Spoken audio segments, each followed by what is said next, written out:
Buti nandito si ano, Sino? si kasama ko kumain. Dalawang gigs. Yung si Bayaw, Ay, hindi pumasok ng isa. pumasok pero late na.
Magputol lang pa.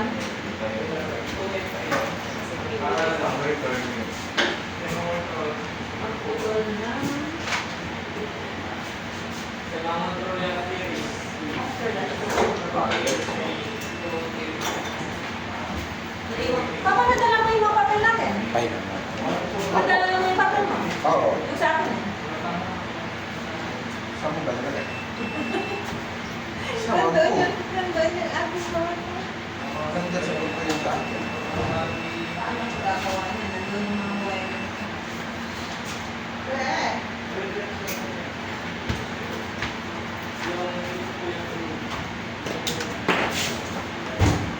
Ginagamit mo yung bubos. Sige po, kahit saan. Kahit saan. Mas convenient. Wala naman.